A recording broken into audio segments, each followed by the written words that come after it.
Photoshop Search. Hi, in this latest version of Photoshop, CC 2017, all users can use the search feature. In case you're using a previous release and you don't want to upgrade, feel free to skip to the next lecture. Searching doesn't sound like a fantastic option, but let me show you why this is a marvelous improvement. I've just started Photoshop and I have no project opened. Say I want to adjust my preferences based on the previous lecture, but I can't remember the hotkey. I also don't want to drill down through all these menu items because they're overwhelming. Here's what I can do. Hit Ctrl F and this new window will appear. I'll start typing in performance and immediately I'll get some search results. You can see the first one is exactly what I'm looking for.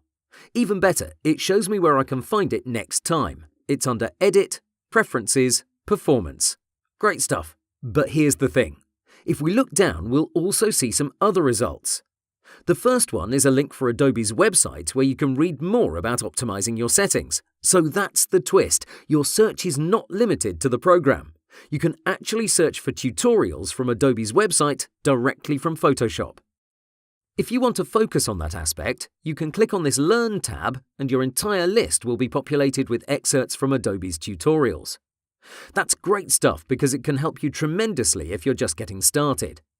We're not done yet though. The last tab is called Stock. From it, you can search for images for your projects. Type in any name and you'll get a bundle of results. Once you're happy with one of them, simply click and you'll find it available in your Libraries panel. More on that later. What's important is that you can double-click on your image and it will load into a new project. Notice there's a black code as well as some writing in the center of this image.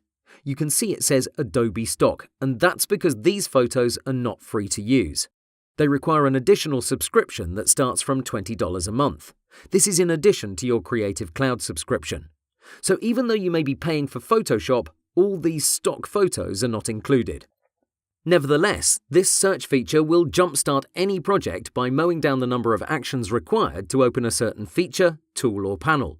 Plus, if you plan on working with stock images, Adobe Stock is one of the best out there, far superior in my book compared to iStock Photo, Shutterstock and all the rest.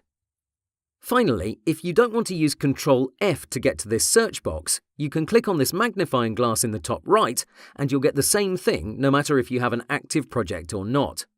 Start Photoshop and give it a try before you continue to the next lecture.